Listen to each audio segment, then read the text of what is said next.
purposes. Inkaring seichel because we want to find it in ourselves. We want to relate to it personally. And the basic principle that we need to recognize, and we try very hard to express and show, is that seichel is not, as is superficially and usually viewed, as being a method of interpretation, a logic, a system of thought. Seichel is that part in the person, that faculty in the person that actually defines the person. Without any logic, without any methodology, without any system, a human being sees the world differently than lahavdil an animal.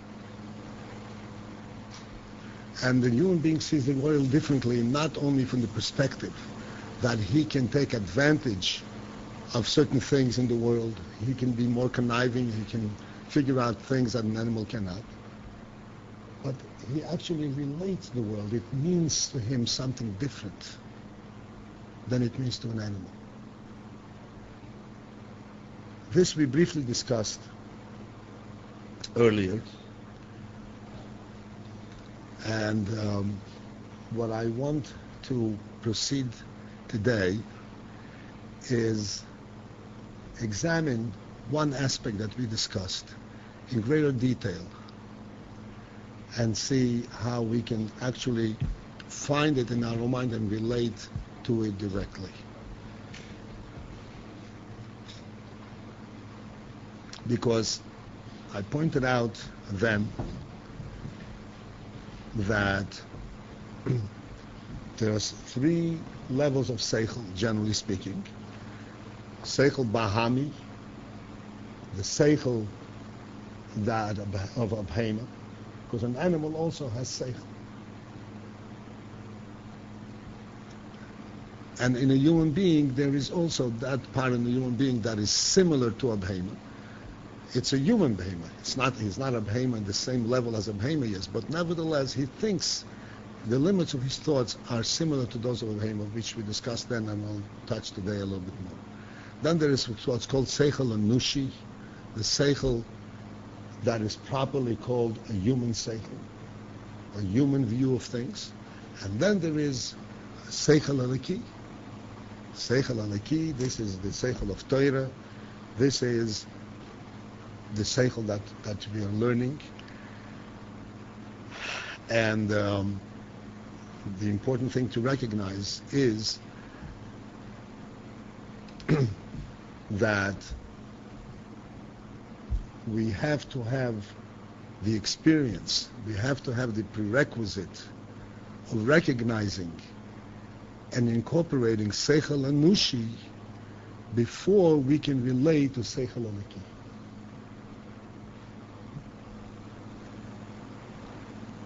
There's a story of the Rambam. The Rambam had a debate with philosophers of his day where they claimed that there isn't a fundamental difference between a human being and an animal. A human being is just trained differently. And if you train an animal, the animal can act like a human being. And the Rambam maintained that that is not the case. And there's no way that you can elevate an animal to the status of a human being. And this debate was an official debate. It was in front of the emperor.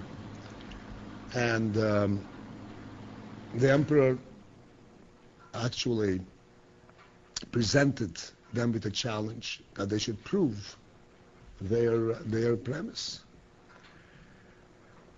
So those who were opposing, who were debating with the Rambam, have taken a year to train a cat. And they trained this cat that the cat should be able to to wait at the table. And what happened at the end of the year, they came to the emperor and said, "Be ready." And the emperor ordered a big feast. And at this feast, all the dignitaries were invited. And these philosophers were supposed to prove their point.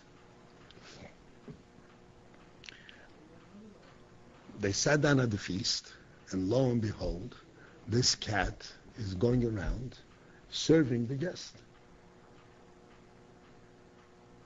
And it was actually doing a pretty good job. So then the emperor turns to the Rambam. "What do you say? Haven't they succeeded?" So the Rambam says, I heard this the first time. The Rambam said, "You have to excuse me for a few moments."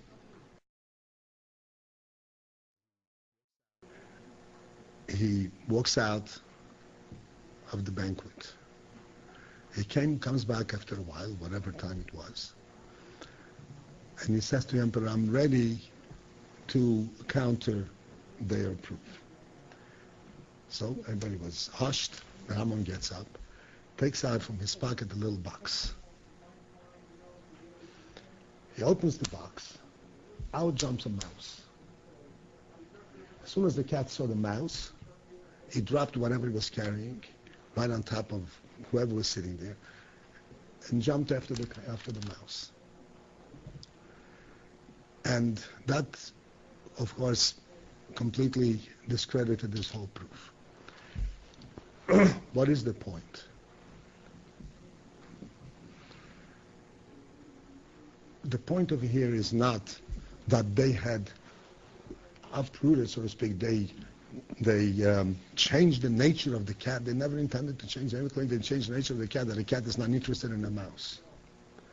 What they wanted to prove, this is a very important point. The cat, sure, he would be interested in a mouse, but the cat can also appreciate what it means to serve at a banquet. And what the Rambam showed is that the cat had no idea what he was doing. Because when he saw the mouse, he didn't go, put the plate down, and run after the mouse. He just threw it wherever it was, and he soiled the garments, the royal garments, and jumped after the mouse. He was totally oblivious. He was totally uncognizant of what was going on. He was doing this thing I was trained to do. This exposes, it gives us, so to speak, an insight to understand what do we mean by seichel anushi, simple human view, the level of the human being.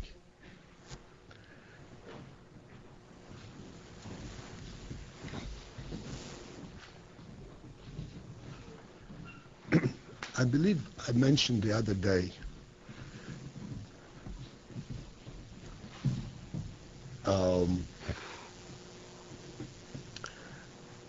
everyone understands the difference between abstaining from robbing, from doing a crime, from doing something illegitimate, something unlawful, something improper, because it's improper to do. I wouldn't touch someone else's property because it's someone else's property. Or versus, I wouldn't touch someone else's property because he's going to report me to the police and I'm going to be jailed for it. Practically speaking, you can't tell the difference. But we all recognize that there is a profound difference in this. The difference is not merely moral.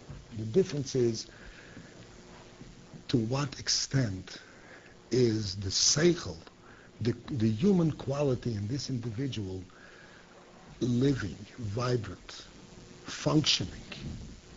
Because this concept, not to touch somebody else's property because it's somebody else's property, is not a challenge to the human being. It's not a test. It's a natural thing. As a human being, respects other human beings, which we'll discuss now a little bit broader. But this is not a challenge. If it is a challenge to him, and he is afraid for his own welfare and to be caught and so forth, then that means that he is not utilizing his human qualities that were granted to him. How is it possible that a human being should not utilize his human qualities that were granted to him at birth? This is possible because of circumstances, because of habit, because of pressures. We'll discuss it maybe today, some other time, more in detail. But this is what's called external effects. This is not natural. This is not the human being. A human being doesn't make sense to him.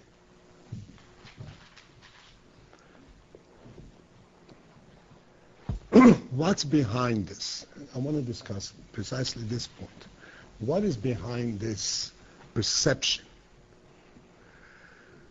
How does a human being perceive the world, himself in the world, others that he comes in contact with, such that this perception automatically directs him and makes sense to him that he should behave in a certain way.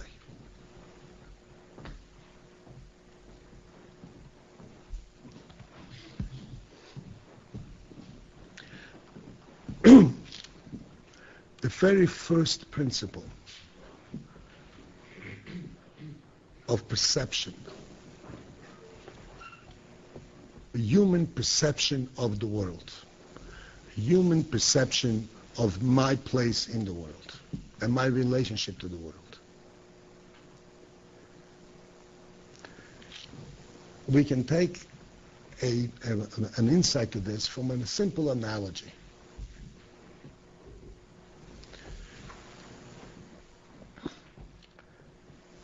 An animal walks into someone's house. And the house is well taken care of. It's well organized. Everything is in place. It's not what's called a hefker. It's not a disorderly place. It's obviously a place that is under somebody's supervision, and somebody is taking care of it, and it serves a certain purpose. Does that make any impression on the animal? Does that mean anything to it? Will this cause him to reflect twice before it grabs a piece of meat or whatever it is? It means absolutely nothing.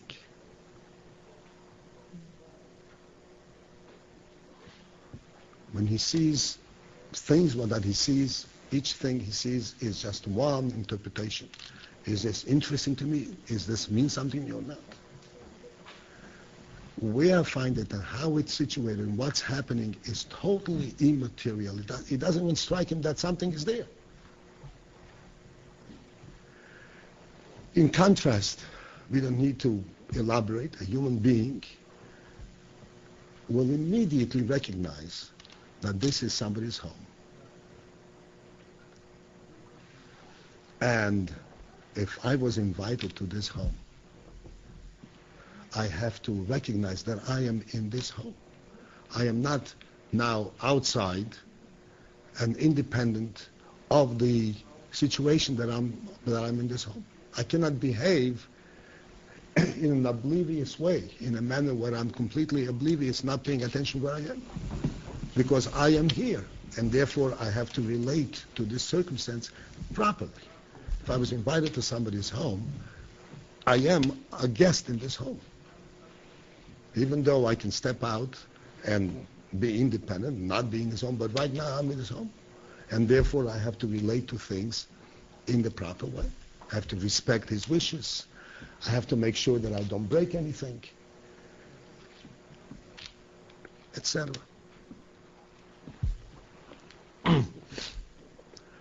Let's expand on this and see if we can find a parallel, a similarity between this experience and the overall experience of being in this world. Again, I'm talking from a human perspective. I'm not talking about seichel eleki, godly perspective. We say that the world is altogether a creation and it's not an entity unto itself. That's another stage completely. I'm talking about from the perspective of as we see it. The world is here. And I came to the world after it was here.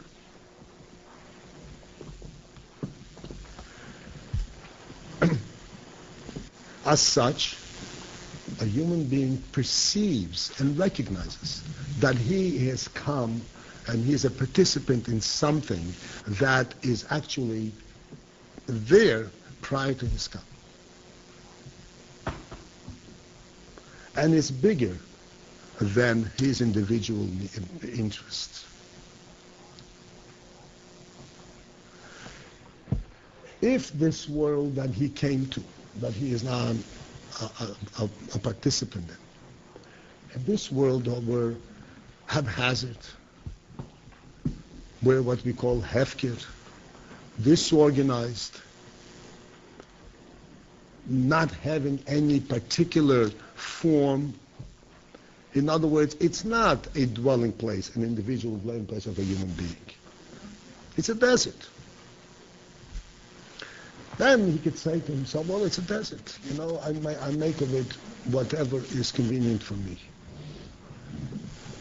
But when it comes to this beautiful world, and he sees the perfect order,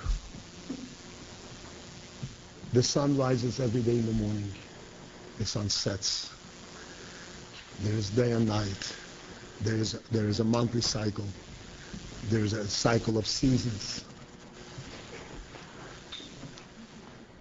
There is, as they say in Tilim, and the Mora speaks about it, that the seas, he sees the great oceans, a body of water that can swallow up the earth with one gulp, and it comes to the edge and it just stops. It stops at this edge. If there wasn't this stop at this edge, how long would the world exist? But in the Gemara, this is called Mayim She'ein Lahem Sof, unlimited waters. Talking about the Atlantic and the Pacific and all the oceans in the world. One mishap, and everything is just flooded. It doesn't exist. And it's going on day after day, year after year, in perfect order.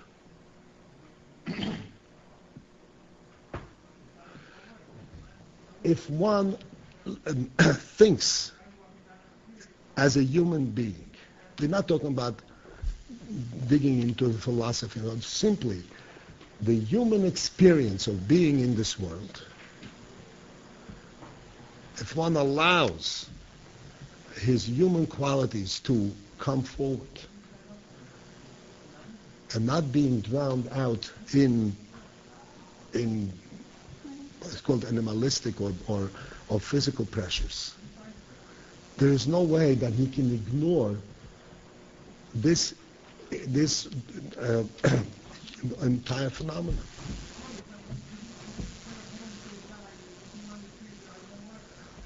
And therefore, as such, when he begins to think in terms of his life, in terms, what does it mean to be a participant in this world, a participant in this life? Again, I'm going to diverge slightly to the animal view, and then we'll see what the human being how the human being would regard it.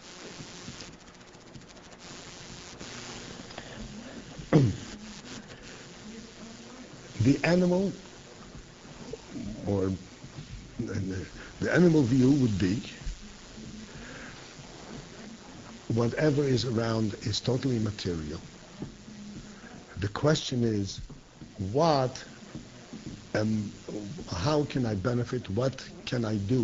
In what way can I draw benefit for myself? In what way can I create a world for myself in total oblivion to everything else?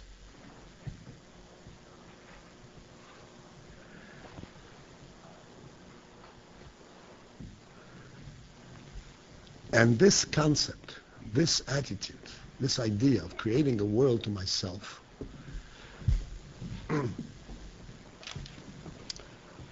this world that it wants to create for itself is I have to diverge slightly to get this clear.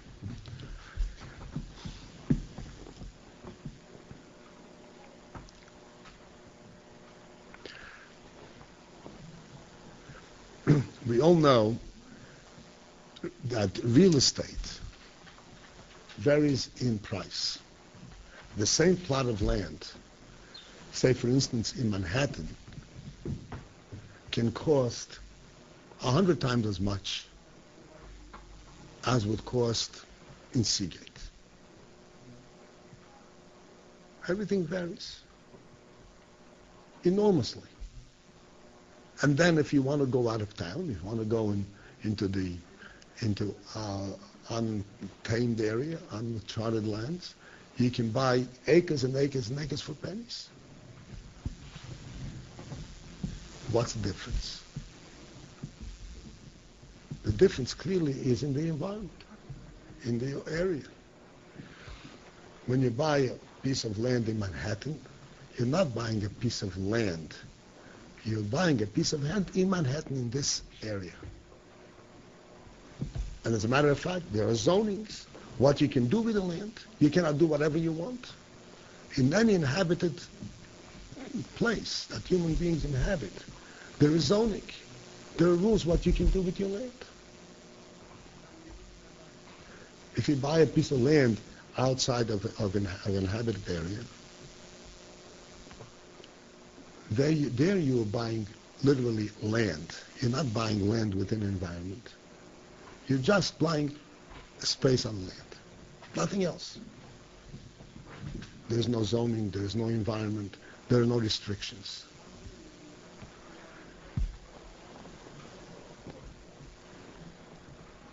The animal does not live within an environment.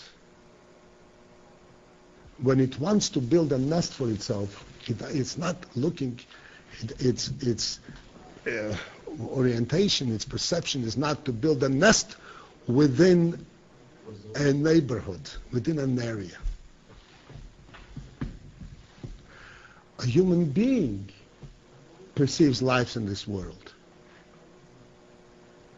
precisely the opposite. What does it mean to live here? This is an important thing because, again, this is being challenged, even this concept is being challenged. What does it mean to live here? To live here for the human being means to live among other human beings, not to live in the wilderness, not to live in the forest and in the desert. And he knows that this causes, that brings restrictions, brings limitations, and it's very costly. You have to put in a lot of effort.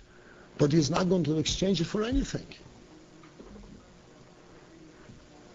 It's worth any penny because that's what a human life means.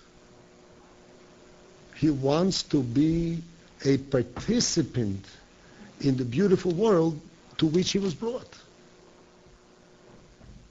And this desire to be a participant is a plain, simple human desire. It's not, as I said, it's not a challenge. This is the human perception of his personal existence. To live as a nomad, to live in the wilderness, untamed and unrestricted, is not his concept of living. The fact is, we live in a time, we live in a world where every facet and every variation is being tried. And there are definitely such instances where people do not know what life is, and they weren't exposed to meaningful living and so forth, and they try everything, and even to the extent of going out and living outside of society. And they think, oh, they found peace. No matter what momentary peace they find, something will be continuously gnawing at them. I'm not living as a human being. Because this human perception of living in the world is an entirely human perception. It's not something that he has to learn, not something that he need logical explanation. This is precisely the way he sees it.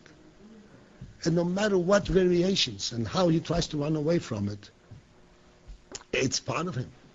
It's going to follow him wherever he goes.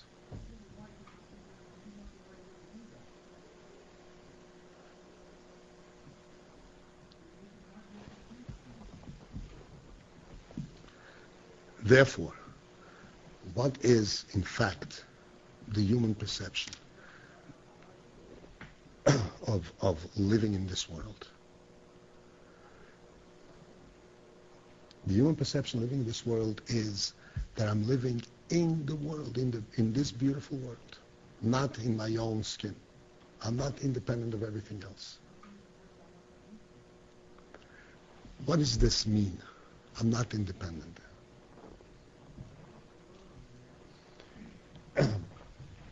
It means like this.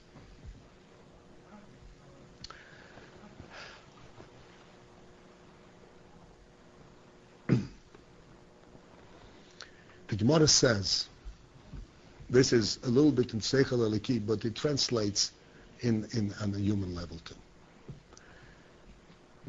The Gemara says, very simple truth, that why in fact are there rich and poor? Is the Rebbeinu of Hashem limited to how much wealth he can provide and for whom he can provide wealth? No.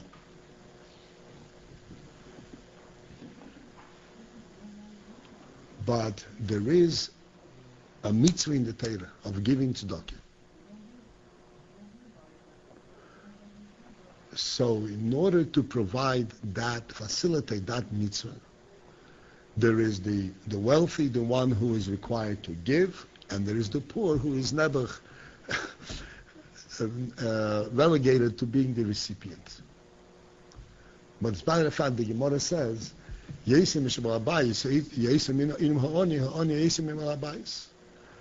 that the poor, the recipient of the tzedakah, is doing a greater favor to the giver than the giver is doing with the recipient.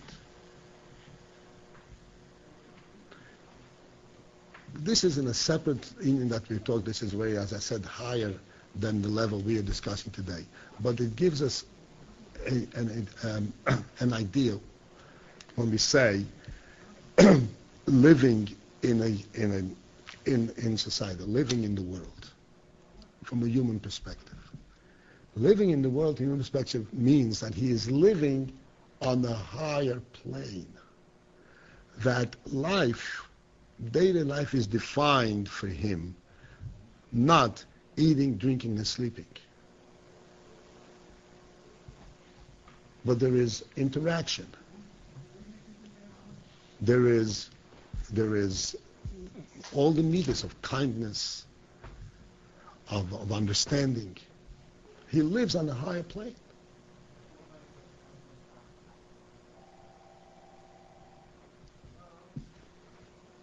That's the basic life that a human being seeks. Not for the purposes of patting himself on the shoulder, I've done a good deed, but because this is basic definition of human life. Because this is this stems from the fundamental perception of life, of the world, as a human being sees it. Now, we know that this perception is being challenged, but the challenge is from outside. In other words, a human being is not like that cat that needs to be taught how to live as a human being, because he naturally understands it. But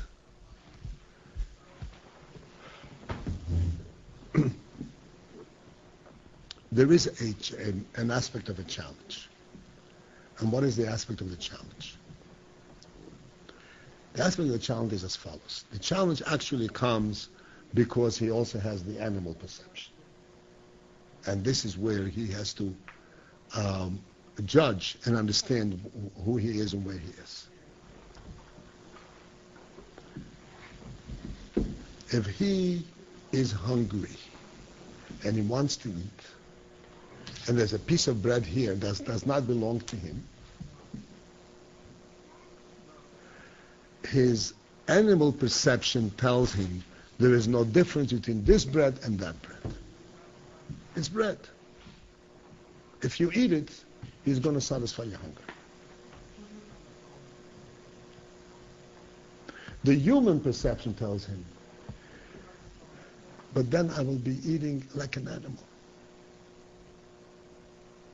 I want to eat bread that is humanly mine, where I didn't infringe on other people's rights and other people's properties.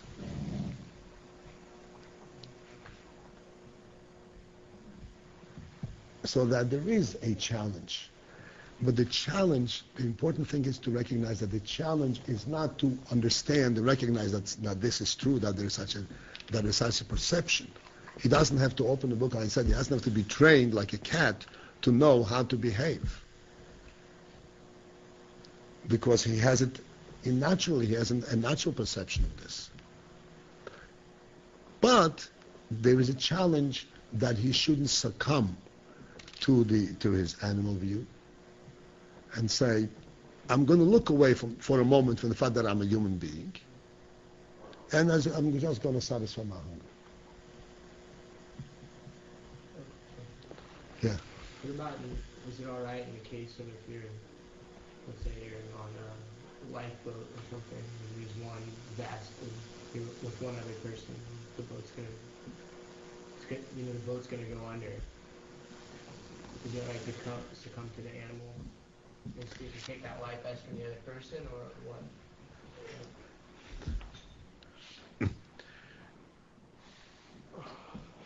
For that, it's never all right. To answer your question directly, it's never all right to succumb to the animal. But there are instances where the human perception and even the Torah perception says that this is, there are exceptions. There is certain circumstances where certain things are bypassed, are given special dispensation, so to speak. But you have to perceive everything from a true human perception at the minimum. But the human perception itself, human logic itself, sometimes justifies doing what needs to be done. Not to step down to the animal. The difference is, to step down to the animal means I'm closing my eyes, and I'm not paying attention to what I'm doing. I'm doing that which I just want. Human perception means that I'm not closing my eyes. I'm still judging properly, but my judgment is such. So isn't there a danger of rationalizing what you do? Absolutely. Like even like rationalizing your animalistic. That's right. And that's right. So this is where that's of course. This is where the challenge is, to stay upright and not to know. Even at this level, there's always a challenge to know whether this thought came to you from your animal perception and from your animal inclination, or this is truly a human perception. Can I ask a question on that? Is that already incorporating seichel eliki by deciding which one you're choosing? No. Seichel eliki is really a category all unto itself, completely above this whole thing. Let me explain to you very simply where the distinction would be. Here we are talking about how you would perceive yourself, not whether you're doing right or wrong from Hashem's perspective. It's simply, can I view myself, can I regard myself as having lived as a human being, or do I lose that self-respect and think, no, I haven't lived as a human being? We're not talking in terms of avodah, that you should do things altruistically, l'shem shomayim, and not for self-aggrandizement, not for self-praise. Not talking any about that. Yes, he's doing it for self-praise because he wants to be able to face himself, I am a human being. I have not lost my human perception. But even from there, he has to know what's right and wrong from that perception.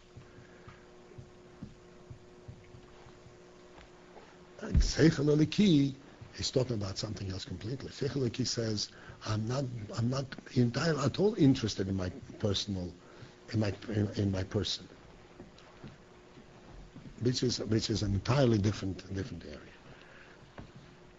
Because Seichel eliki does not speak in terms of perceiving a world. Seichel eliki is speaking in terms of perceiving, recognizing the creator of the world. Not even a world. It's a different type of seichel completely.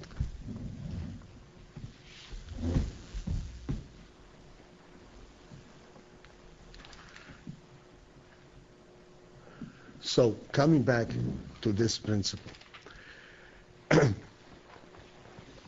there is definitely a possibility of challenge. There is challenge, especially in today's day and age, where there is such confusion between being human and being animal that it's sometimes very difficult even to sort things out.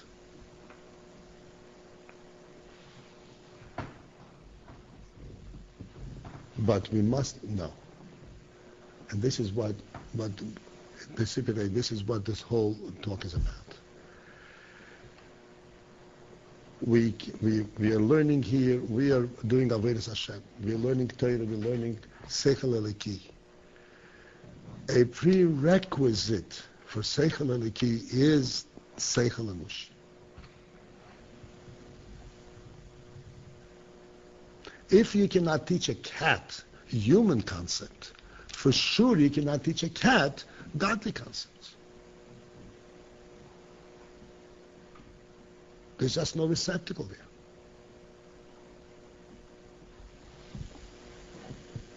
It can do everything right. It can serve at the banquet, and have the $1 it can wrap tefillin on its paw. But it doesn't mean tefillin. It doesn't mean the banquet.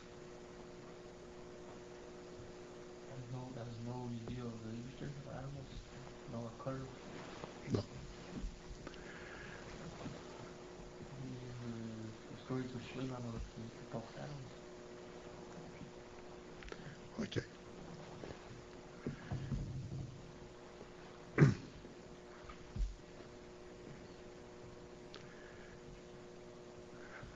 Bilam's donkey saw a malach and it made nothing to him. It meant nothing to him. They all see animals. Okay, let's not debate it. There is absolutely much to talk about it, but this is the basic principle. And the important thing is that we should understand that to keep an orderly and organized life, which means simply Hashem has established in this world certain periods. In the first day of creation, He created light and darkness. The first day of creation, light and darkness. And then, as it says in the Pasuk, He saw that the light is good, and He separated the light from the darkness.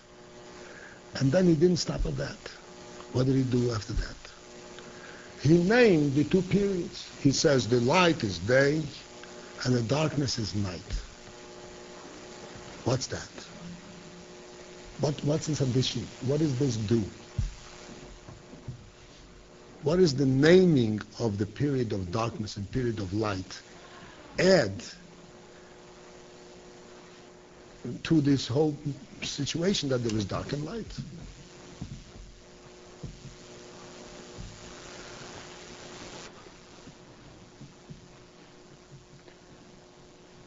The Gemara says, you know that Shabbos, after Shabbos, we have to say Havdalah, to separate between Shabbos and the weekday. And this Havdalah, we make Havdalah on the Kois after davening, but also during the Shemoneh Esrei, in Mayra, we have to be Mavdil. We have to say Havdalah. That's what we say, Atachin Antonu. And the Gemara says, in which bracha do we incorporate Havdalah? We incorporate Havdalah in Choin and Hados. When we speak about the fact that the Eibishter had bestowed upon us this blessing in wisdom and knowledge and essentially Chochmah Bina V'Das, and the principle of this bracha is not even Chochmah Bina, but the principle is Das. Because He bestowed upon Das, therefore we can say Atachin Antonu, we can separate between one day and another. And the Gemara says, because that's where the separation comes from. Imein das, havdalah minayin. If there is an absence or lack of das, how can you distinguish? How can you separate? There's no separation. Right? There's no separation between one day and another if not for das. Now, the separation between one day and another is very simple. It's light and it gets dark. Why do you command das? Well, how do animals also know that by day they hide in their caves, and at night they go out to hunt? Do you know the difference between day and night? Between light and dark?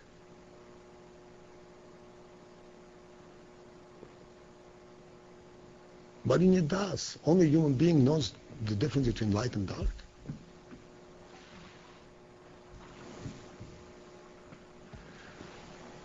Between light and dark, every creature recognizes a difference.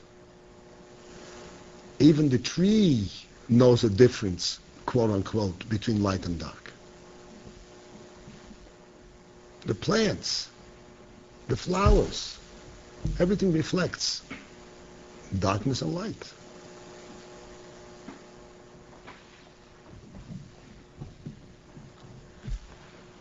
What does a human being have that no other creature has in this identification, in this recognition?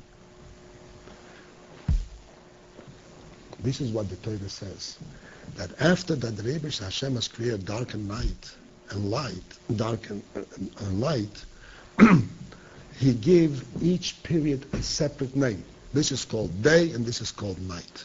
What's the significance of a name? The significance of a name, as we see later on, Odom Rishon named all the animals. The significance of a name is that this establishes a categorical difference, not just a functional difference. Functional difference means it's dark. If it's dark, so what can I do? I can't see my way. I can't go. I don't know where to go. If it's light, I see my way. So this is just a practical functional difference.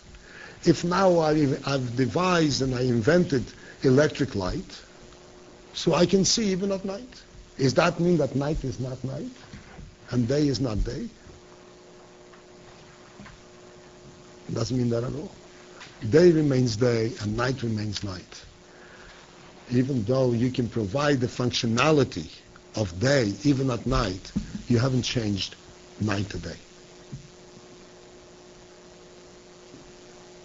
That's what, interestingly enough, when there was a machlokes of Koirach, where Koirach argued with Moshe regarding the appointment of Aaron to be Kohen, so Moshe Rabbeinu over there says, Erev v'idaitem. Erev. Rashi says, why is he mentioned Erev? Rashi says over there, Moshe told him, just as you cannot, just as Hashem has set up demarcations between day and night, and no matter how you stand on your head, there's no way you can change those demarcations. So too will you not be able to change that distinction that Hashem has established, that there is a Kohen, and Aaron is going to be a Kohen, and you're going to be a Levi, and they're going to be Israel. This is just an establishment that Hashem has set up. There's no way you can possibly change it. Because these differences are not functional. These differences are intrinsic. For instance, if it's a very clouded day and it's very dark and you need lights to be able to walk out, you're allowed to put on tefillin and that.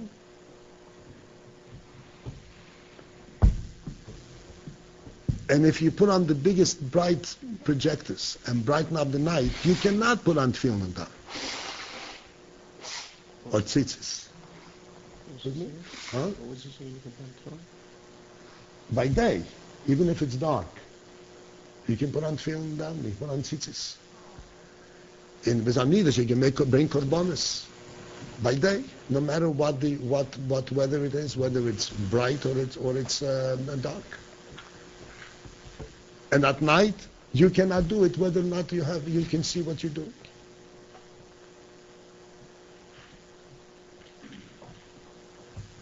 So the difference there is not just on a functioning level, but it's an intrinsic level. And this is what the Gemara says. Functionally, every creature in the world can distinguish between light and dark. But to be able to distinguish between day and night, between a demarcation of one day and another day, which is not based on functionality, it's just another day, for this you need das. This is only exclusively a human quality. A human being knows that there is a 24-hour period, and that's one day. It's not a continuous flow of time. There are 7 days in a week, and there's X number of days in the month, and so forth. Everything has its cycle. And after a year, like we're learning, Rosh Hashanah, a new world, and the world is rejuvenated. You can't tell. But that's why human being has this das, and he knows. This das, this is a principle, this is a fundamental quality in a human being. He was blessed with this gift of das.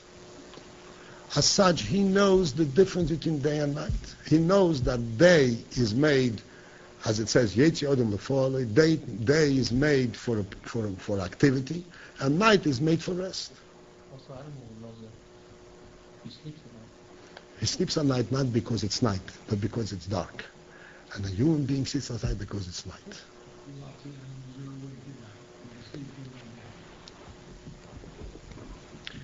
There's no comparison. I mean, let's try to understand what we're talking about instead of just asking kashas.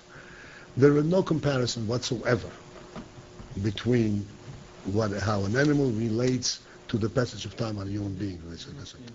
Huh? Isn't it من Kedusha l'chol? What the umbrella is? من Kedusha l'chol.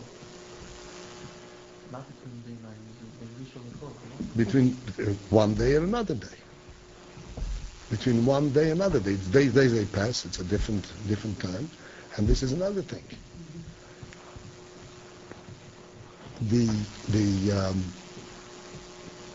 The important thing that we have to recognize, and this is what I want to kind of conclude, and this is the whole point of this discussion.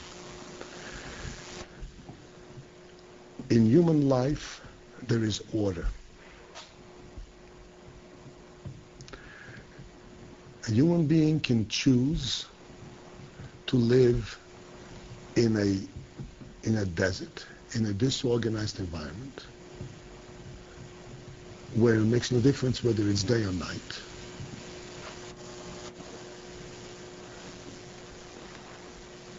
But then, as I said, he is not really living with his human faculties. He looks human, and he has all human faculties, and his human qualities are gnawing at him and says, where is the value of my human qualities? And he's got nothing to do with it. He's not really a participant. The proper way that a human being should live, meaning the proper way that a human being lives as a human being, which is natural, and this is, so to speak, a natural seichel and nushi,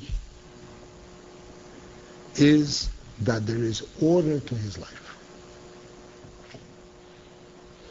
Order means that there is the proper time for going to sleep, and there is a proper time for getting up.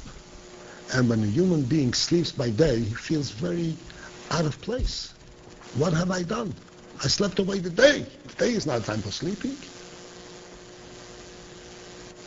Day is a living place, is a living time. Night is a time for sleep. The truth is, just as an aside, that to acquire rest, you don't rest. It's natural for a human being that he rests at night much better than at night by day. They're not going into the reasons for it, but that's just a fact of it. Just to illustrate one point, the same thing goes for everything else. In a yeshiva, a human being is all the time in some type of a schedule, some type of an order. So one would think, he's constantly being directed. Now is this, now this. He's not free to go wild like the wild animal to do what he wants. And the point which I want to bring out is that in fact this is what his preference is. This is not a restriction on him. This is in fact his preference. This is in fact where he lives at the level as a human being, because to him day and night mean day and night, not light and darkness. In other words, it's not living just on a functioning level.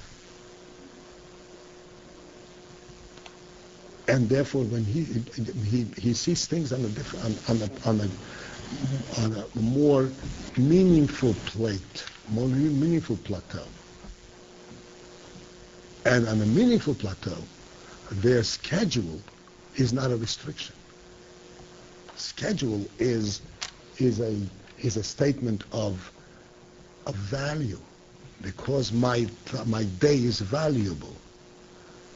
My time is valuable. This is why I have a schedule for it. Things that do not have value, I do not schedule. I can use it up in any way I want. Something that's valuable, I schedule. And I try to preserve it. I try to utilize it as best as possible. And the principal message, again, just to summarize. I'm not here to give Musa and say how he should behave. I want to alert because of the various backgrounds that we come from, because of the various onslaughts, because of the various isms that are going on, isms and lack of isms, lack of any kind of principles. The world we live in has lost all sense of das. There's no such thing as das. There's no real demarcation line of anything. So we should not make a mistake and think that this is the basic human being. This is the way human beings should be. But now we are coming to become a little bit of a different human being. We want to formulate something different than the basic human being. Not so. Not so. The basic human being is one who lives in the world, in the human world, who perceives the world as a human being. And all restrictions and all scheduling that are a result of that are welcomed by him. This is what defines him as a human being. This is what defines his world as not being a wilderness, but as being an inhabited world, a godly world. And when the sun rises in the morning, it means something to him. It's not an accident. When the sun sets, it's not an accident. And when the seasons change, it means something. And he welcomes, he is living in the world, in an organized world that Hashem created for him.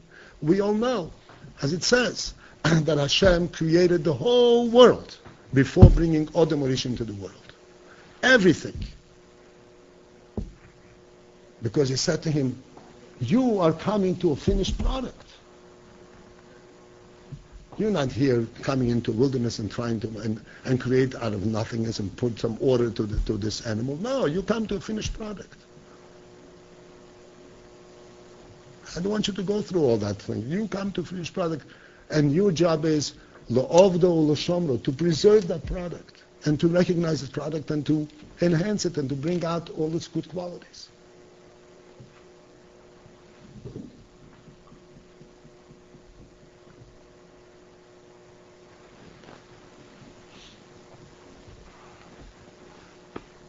And as a conclusion, I want to wish everyone that they should find the strength and the wisdom and the das within ourselves. This is not something you have to learn. As I said, we don't need to open a book and learn how to behave at a banquet. And this is a first step and very prerequisite, so that when we open a Tanya, we begin to see what he's talking about. To really understand it with real seichel. Not just to know the logic, what he's saying, but I really think we'll be able to relate that there is something real there. Hatzlacha.